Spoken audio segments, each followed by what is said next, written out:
할렐루야. 네, 주님의 은혜 가운데 평안하셨습니까? 오늘 권사님 사회 보시는 것처럼 오늘 주님의 은혜가 여러분들 가운데 풍성한 은혜가 되기를 소망합니다. 오늘 특별히 일 권사의 헌신 예배로 드려지는데 우리 권사님들께서 더 강건하게 오랫동안 이 헌신 예배를 하나님께 영광 올려드렸으면 좋겠습니다. 그 일을 위해서 함께 기도해 주시고 강건케 하시기를 우리가 중보해 주시면 감사하겠습니다. 저는 오늘 틈새를 살리는 지혜라는 제목으로 하나님 말씀 함께 나누겠습니다.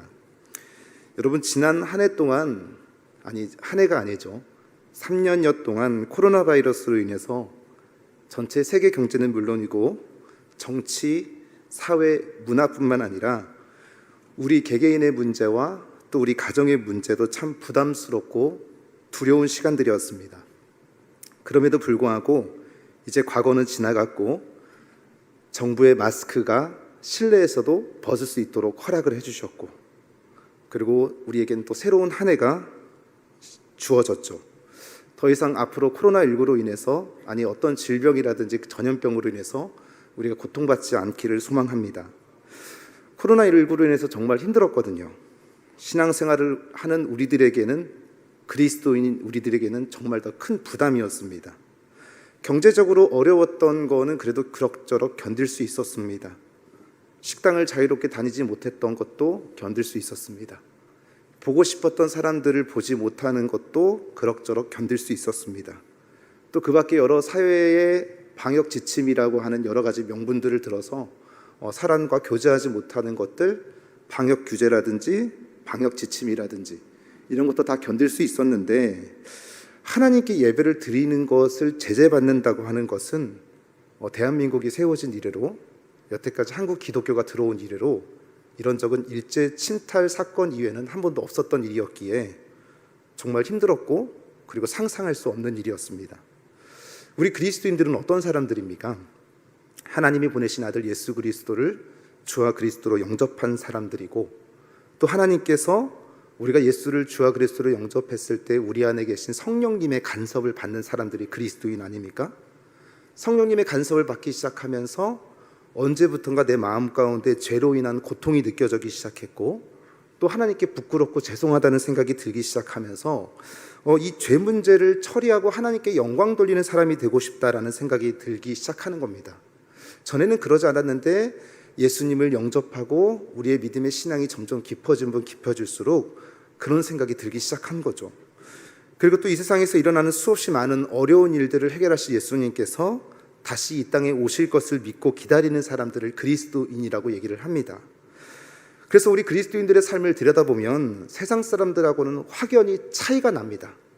하나님께서 보내신 예수님, 하나님께서 보내신 성령님을 생각하면서 더 특별한 삶을 살아야겠다고 하는 마음이 우리의 심령 가운데 깔려 있는 겁니다. 그래서 결단하고 또 노력하는데, 무엇을 결단하냐면 내가 하나님 앞에 거룩하게 살아야겠다. 우리 교회가 성결교회다 보니까 더 성결하게 살아야겠다. 그리고 또 신랑을 기다리는 신부처럼 우리가 순결해야겠다라는 마음을 늘 가지며 살아가야 되는 겁니다. 그렇게 우리는 살아가고 있고, 그것이 그리스도인이 해야 되는 책임이자 의무라고 생각을 합니다. 데살로니가전서 5장 23절에 보면 이렇게 기록이 되어 있습니다. 평강의 하나님이 친히 너희를 온전히 거룩하게 하시고 또 너희의 온 영과 혼과 몸이 우리 주 예수 그리스도께서 강림하실 때에 흠 없게 보존되기를 원하노라. 우리가 이 구절은 잘 외우지는 못해도 주님이 강림하실 때에 흠이 없고 깨끗한 영과 깨끗한 몸을 그대로 주님 앞에 오시기 전까지 보존되어 있기를 원하는 것이 우리의 기도 제목 아닙니까? 또 베드로후서 3장 14절에도 이렇게 기록되어 있습니다.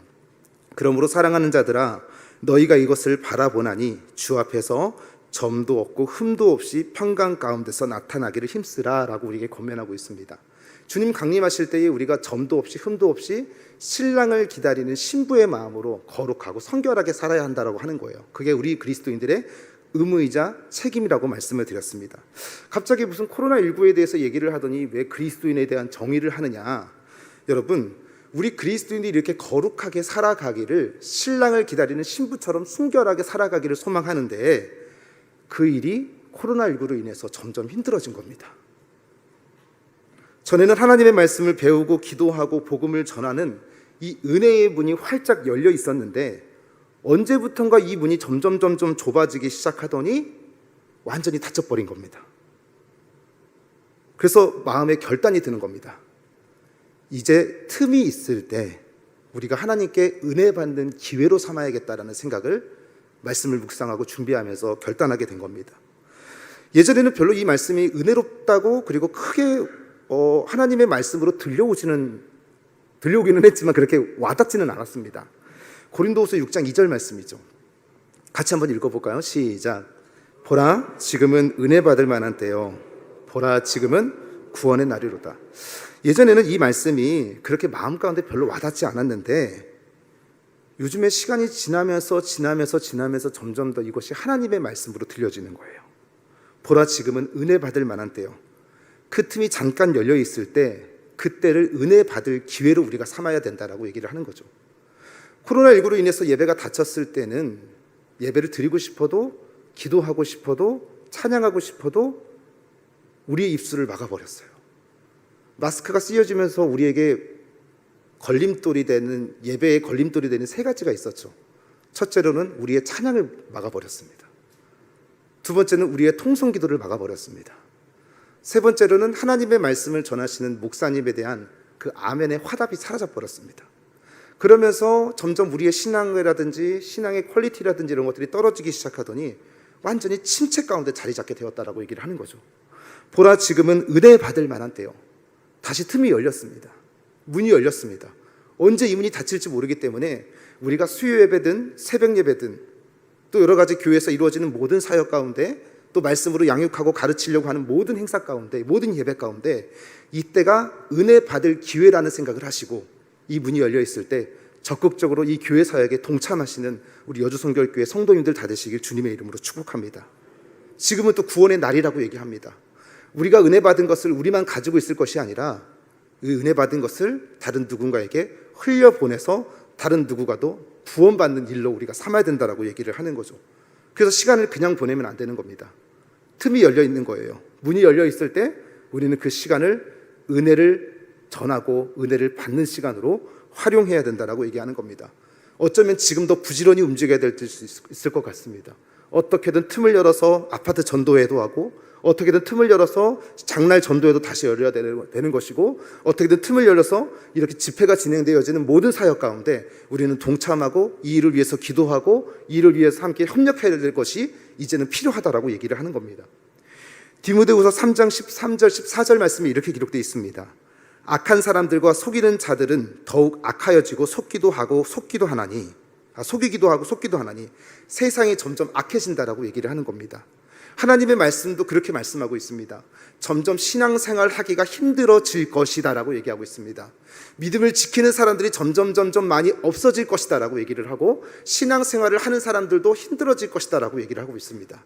그럼에도 불구하고 그렇게 세상이 악하여져서 속이기도 하고 속기도 하는 어려운 상황 가운데 주님이 뭐라고 말씀하시냐면 14절에 그러나 너는 하나님의 말씀을 배우고 복음을 받아들이고 복음을 전하는 이 확신한 일에 거해야 된다라고 우리에게 말씀해주고 권면하고 있는 겁니다.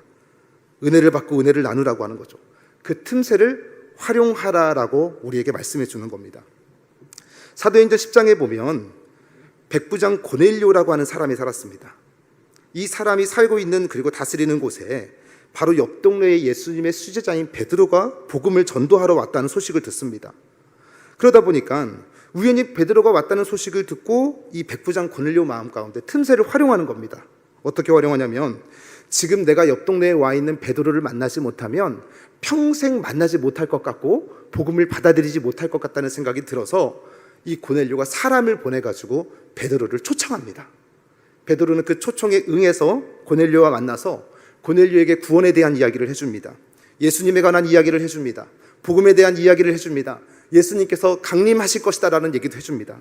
그러면서 그 틈새를 꼭 붙잡았는데 어떻게 하면 구원을 받을 수 있는지, 어떻게 하면 새 생명을 얻을 수 있는지 정확하게 듣게 된 것이죠. 그리고 하나님께서 그 열심을 보시고 고넬료에게 은혜를 베푸셔서 고넬료의 뿐만 아니라 고넬료의 가족들 모두에게 하나님께서 성령을 부여주셨다고 사도행전에 그렇게 기록되어 있습니다. 사도행전 10장 44절에 이렇게 기록되어 있는 거죠. 베드로가 이 말을 할 때에 성령이 말씀 듣는 모든 사람에게 내려오셨다라고 얘기하는 겁니다.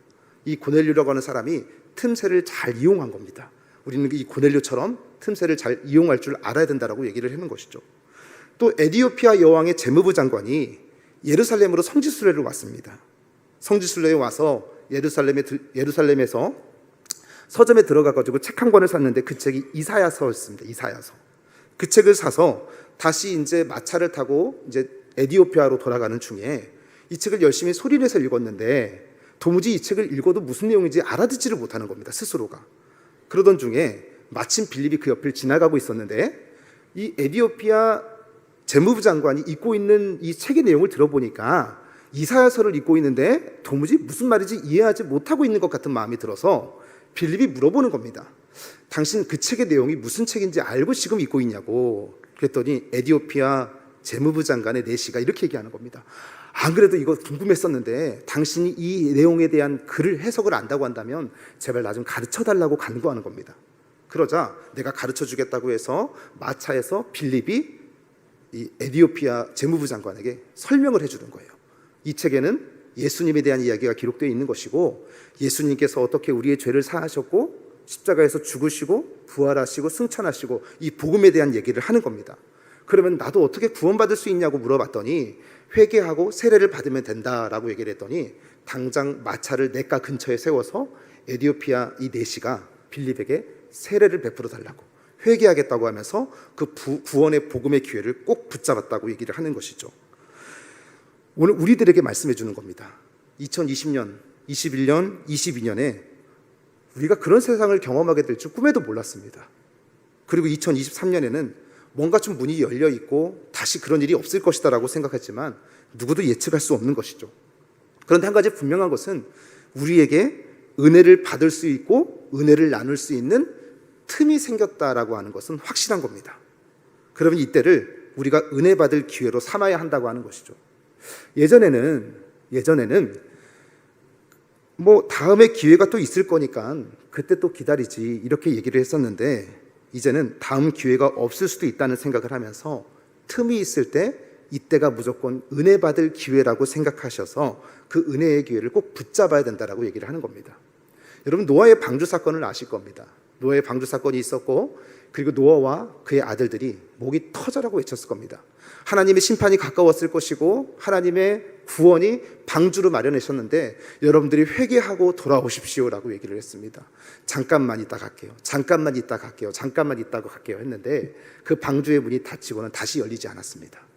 오늘 저와 여러분이 그 구원받을 은혜의 기회가 있을 때 힘껏 그 은혜를 충만하게 받으시고 모든 시간대마다 하나님의 은혜를 부어주시라고 간구하는 마음으로 간절한 마음으로 예배에 참여하게 되시기를 주님의 이름으로 소망합니다. 누가복음 14장 16절 17절 말씀에 보니까 이렇게 기록되어 있습니다. 이르시되 어떤 사람이 큰 잔치를 베풀고 많은 사람을 청하였더니 하나님이 잔치를 베푼 겁니다. 천국 잔치를 베풀어 주신 겁니다. 잔치할 시각에 그 청하였던 자들에게 종을 보내어 이르되 오소서 모든 것이 준비되었나이다 하매 하나님께서 많은 사람들에게 은혜 받을 기회를 열어주신 거예요. 그런데 그 잔치에 초대받은 사람들의 반응이 영 뜨뜻미지근합니다. 어떻게 얘기를 하냐면 18절 20절 말씀인데 다 일치하게 사양하여 한 사람은 이르되 나는 밭을 샀음에 아무래도 나가봐야겠으니 청컨대 나를 양해하도록 하라 하고 우리의 모습이죠. 또 한 사람은 이르되 나는 소 5겨레를 샀음에 시험하러 가니 청컨대 나를 양해하도록 하라 하고 또 한 사람이 이르되 나는 장가들었으니 그러므로 가지 못하겠노라 하는지라. 지금은 은혜 받을 때라고 말씀을 드렸죠. 아직까지는 문이 열려 있는 겁니다. 변명하고 미루면 안 되는 거죠. 내가 밭을 샀기에 내가 소를 샀기에 내가 장가를 들었기에 이렇게 변명하고 미룰 것이 아니라 하나님이 지금 준비한 천국잔치에 참여하는 것이 훨씬 더 지혜로운 일이고 중요하다는 일을 여겨서 오늘 저와 여러분에게 주님이 빗대서 말씀해주고 계시는 거예요. 그 틈을 살리시는 저와 여러분 되시기를 소망합니다. 한 발 더 나아가서 우리에게 틈이 생기면 우리가 은혜 받을 기회로 삼아야 될 뿐만 아니라 그 받은 은혜를 가지고 나누는 기회로 삼아야 된다고 말씀을 드렸죠. 내가 받은 은혜를 다른 누군가에게 들려주게 되었을 때 예전에 교회를 다녔고 예전에 은혜를 받았던 사람들이 아, 맞아. 나도 그때 그런 은혜를 받았었는데 이 은혜를 다시 기억하면서 은혜 충만한 분위기로 바뀌어지는 일들이 있을 수 있기 때문에 그렇다라는 겁니다. 그래서 우리가 다니엘 기도회 때도 예배를 드릴 때 간증을 통해서 우리의 마음이 도전이 되고 또 위로가 되고 결단하는 것들을 우리가 경험하게 됐습니다. 그래서 우리가 틈이 있을 때마다 내가 받은 은혜를 다른 사람들에게 전하고 나누고 베풀어 주는 것이, 흘려보내는 것이 굉장히 중요하다고 하는 것이죠. 예전에는 교회를 다니면서 많은 은혜를 누렸지만 지금은 교회를 다니지 않는 사람들에게 은혜를 나누어주고 성령의 감동을 줌으로써 아, 나도 다시 교회 가고 싶다. 아, 맞아. 예전에 나도 그런 심령이 풍성하고 풍족했던 것이 있었는데 당신 그 집사님 말씀을 듣고 보니까, 자기 말을 듣고 보니까 나도 교회 갔다라고 하는, 가고 싶다라고 하는 도전과 예전에 그 열정들이 다시금 올라오게끔 만들어줘야 된다라고 얘기를 하는 거예요. 그리고 또 주님을 전혀 모르는 사람들에게 복음을 전하는 축복의 통로로 우리가 쓰임받아야 된다고 얘기를 하는 겁니다. 설 명절이 지나갔습니다. 이게 원래 사실은 제가 지난번에 오후 예배 때 제 이름이 명시되어 있지 않았습니까? 그때 준비했던 설교였는데 이제 설 명절이 지나갔으니까 설 명절이 지나갔는데 이제 코로나19로 인해서 또 독감으로 인해서 좀 멀어지다 보니까 바쁜데 오지 마, 다음에 와, 이렇게 얘기하시는 분들도 있고, 또 자녀들이 오게 되면 이 기회를 그냥 흘려보내야 되는 것이 아닙니다. 사실 자녀들에게 예전에 신앙생활을 했던 자녀들이 지금 교회를 안 나가는데 다시 교회 좀 나가야 되지 않겠니라고 권면하는 것이 정말 어렵습니다. 정말 어려운 일이에요. 쉽지 않은 일이에요. 예수 믿지 않는 가족들이 있다고 한다면 어렵더라도 예수님을 주와 그리스도로 영접하라고 은혜를 나누셔야 되는 것이고, 또 예전에는 가족들이 신앙생활을 했다가 어떤 사건으로 인해서 실족했다고 해도 설 명절 같은 이 기회가 있을 때 다시 신앙생활을 할 수 있도록 영적인 궤도로 올려줄 수 있도록 은혜를 붙들고 은혜를 나누는 작은 기회의 틈새로 삼아야 된다고 얘기를 하는 겁니다. 예전에 바울이 빌립보에 갔을 때 머물 곳이 없었습니다. 숙소를 못 잡아가지고 바울이 기도를 하고 싶은데 바울이 기도할 장소가 마땅치 않다 보니까 이제 냇가로 가서 기도를 한 거죠.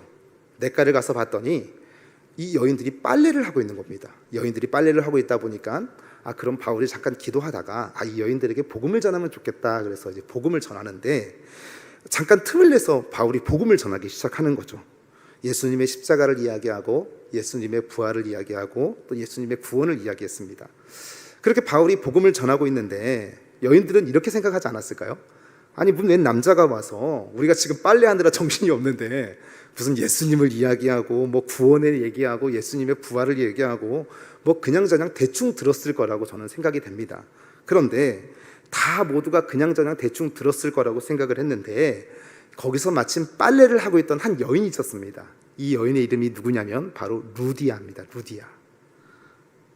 그렇게 바울이 전하는 복음을 이 루디아라고 하는 여인이 심각하게 들었던 거죠. 그리고 나서 바울이 복음을 전하는 것을 다 마치고 나서 루디아가 바울에게 이렇게 묻습니다. 내가 어떻게 구원을 받을 수 있습니까? 그랬더니 그 틈새 가운데 복음을 전했더니 여러 여인들 가운데 진지하게 그 여인이 예수님을 주와 그리스도로 영접하게 되더라는 겁니다. 그런데 여기서 한 가지 더 놀라운 것은 그 여인이 대단한 거부였습니다. 거부이어서 예수님을 받아들이고 영접하고 나서 어떻게 하냐면 자신의 집을 내놓고 교회를 개척하자고 말합니다. 그 교회가 바로 우리가 잘 알고 있는 빌립보 교회입니다. 바울이 빌립보에서 복음을 전했다는 이유로 감옥에 투옥됩니다. 매를 많이 맞고 고생도 하고, 그럼에도 불구하고 바울은 하나님께 받은 은혜를 생각하면서 열심히 찬양하고 열심히 기도하고 또 많은 사람들의 중보기도로 인해서 천사의 역사하심으로 어떻게 됩니까? 감옥의 문이 쾅 하고 열리게 됩니다. 그런 기적을 체험하게 됐는데 간수가 졸다가 깨서 보니까 이미 감옥의 문은 열려 있고 죄수들은 보이지 않으니까 도망간 줄 알고 자결하려고 하는 겁니다. 근데 여러분, 이 말씀을 읽다 보면 좀 이해가 안 될 때가 있죠. 왜 간수들은 자결을 하려고 했을까? 궁금하지 않으셨습니까? 그때 당시에는 로마법에 이 경계태세를 제대로 하지 않으면 자기만 죽이는 것이 아니라 자기들 가족들까지 다 죽이는 겁니다. 그래서 자기 스스로가 죽으면 강도들이, 그리고 죄수들이 나를 죽이고 도망갔다라고 얘기하기 때문에 가족들은 살 수 있는 거죠. 그러니까 스스로 자결하려고 했다고 합니다. 그런데 저쪽 구뚝에서 자살하려고 하는데 구석에서 이보시오 우리 안 도망갔소 라고 하면서 쓱 하고 나타나더라고 하는 거죠. 그러면서 이 간수가 깜짝 놀란 겁니다. 아니 이게 도대체 어떻게 된 일이냐고, 문은 왜 열렸고 어떻게 된 일이냐고 자초지종을 설명하니까 그 복음을 내게도 들려달라고 얘기를 하는 거죠. 바울이 틈을 내서 복음을 전하는데 우리가 너무나 잘 아는 구절, 너와 내 집이 주 예수를 믿으라 그리하면 너와 내 집이 구원을 받으리라. 이 말씀이 여기서 바울이 복음을 전하게 되고 또 응답받게 되고 가족 모두가 다 예수를 주와 그리스도로 영접하게 되었다고 하는 겁니다. 여러분 잠깐 지금 열려 있을 이때에 우리만 은혜를 받을 뿐만 아니라 우리가 받은 은혜를 가지고 예전에 어떤 마음으로 인해서 실족하거나 신앙생활을 하지 않는 자녀들에게, 그리고 부모님들에게, 지인들에게, 친척들에게 다시 우리가 받은 은혜를 나누고 간증을 나눔으로써 그들 마음 가운데 나도 예전에 신앙생활 정말 뜨겁게 했는데 이런 도전을 주시는 축복의 통로로 쓰임받게 되시길 소망합니다.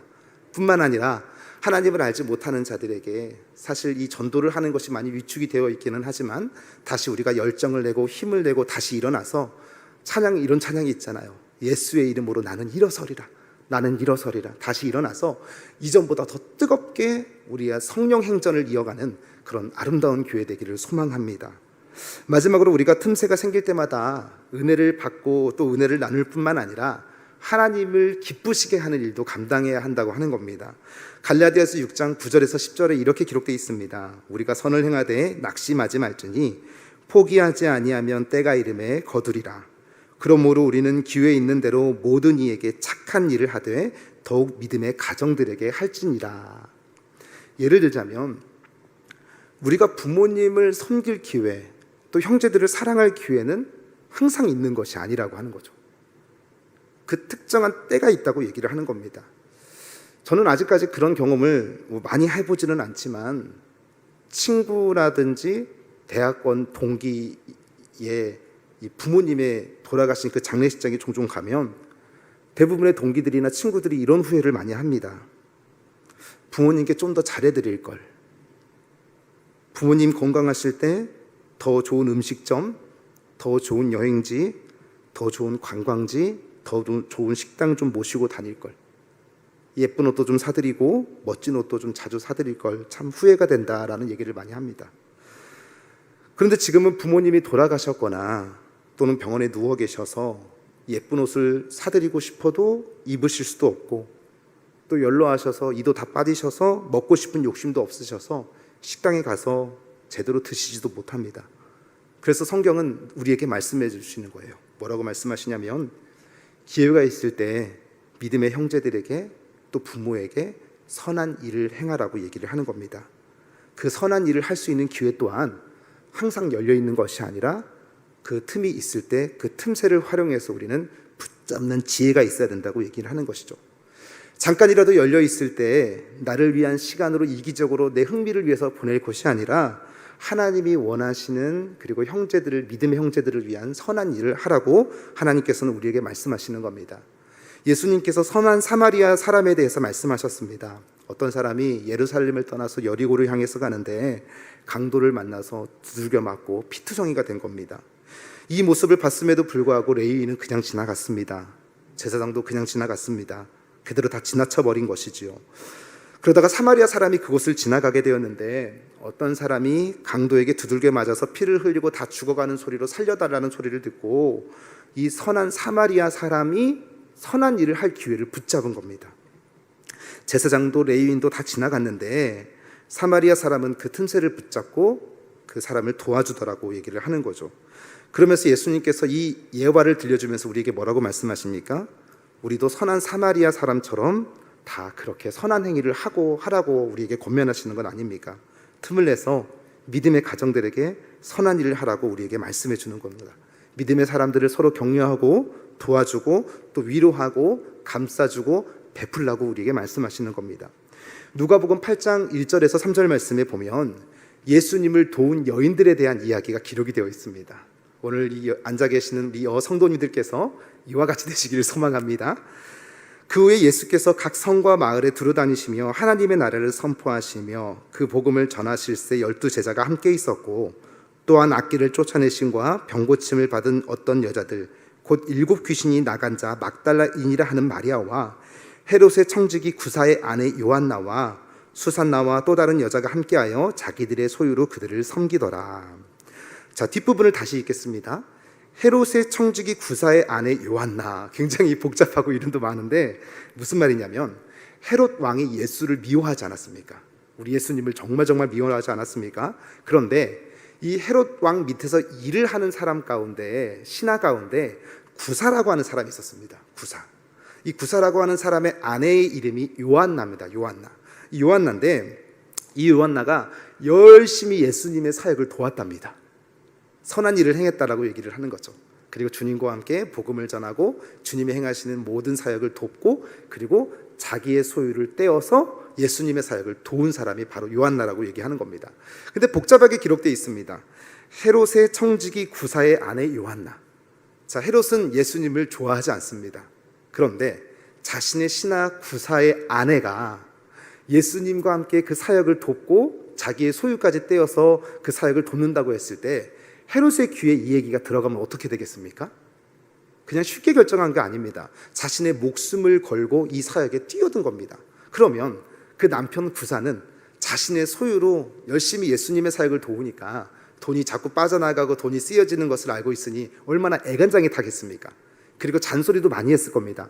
당신이 예수님을 이렇게 도우고 다니면 내가 만약 이게 발각되면 우리 집안이 다 멸절될 뿐만 아니라 곤란해지는 상황이 너무나 우리에게 있을 수 있으니 당장 그만두라고 얘기를 했을 겁니다. 그럼에도 불구하고 이 요한나가 기회가 있을 때, 틈이 있을 때 예수님의 사역을 열심히 돕는 역할을 하더라고 얘기를 하는 겁니다.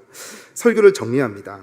사랑하는 성도 여러분, 2023년에는 우리에게 어떤 일이 펼쳐질지 모릅니다. 전과 같이 힘든 시간들을 보낼 수도 있고 또 아닐 수도 있습니다. 한 가지 분명한 것은 은혜 받을 기회의 문이 열려 있다는 겁니다. 그리고 그 은혜 받을 기회의 여건들을 제공하기 위해서 교회에서 부더니도 많이 어떤 집회라든지 사역이라든지 영적인 대각성을 일으키기 위해서 뜨겁게 그 사역을 감당하기를 원합니다. 그 행하는 모든 사역 가운데 우리 성도님들께서 중보해 주시고 내 스스로도 회개하고 결단하고 각오하고 와서 영적인 샤워를 다 끝마치고 이 집회에 하나님의 말씀이 선포되고 성령의 강권적인 역사하심이 있을 때 그 은혜의 파도에 저희도 휩쓸려서 따라가야 되는 겁니다. 그 역할을 감당해 주시겠습니까? 그 사역에 동참하시겠습니까? 잠깐이라도 문이 있을 때 내가 은혜를 충만히 받을 뿐만 아니라 그 은혜를 또 흘려보내게 됨으로 말미암아 나를 통해서 우리 가족과 우리 부모님과 우리의 형제와 내가 아는 모든 사람들이 다 예수를 나를 통해 보게 되는 놀라운 역사가 있게 되시길 소망합니다. 그래서 영적인 궤도 위에 나도 올라가고 그들도 올라가고 항상 하나님께 동참하여 연합하여 선을 이루는 복된 아름다운 교회가 우리 교회가 되기를 주님의 이름으로 축복합니다. 고린도후서 6장 2절 말씀 함께 같이 읽고 설교를 마치겠습니다. 함께 읽습니다. 보라, 지금은 은혜 받을 만한 때요, 보라, 지금은 구원의 날이로다. 아멘.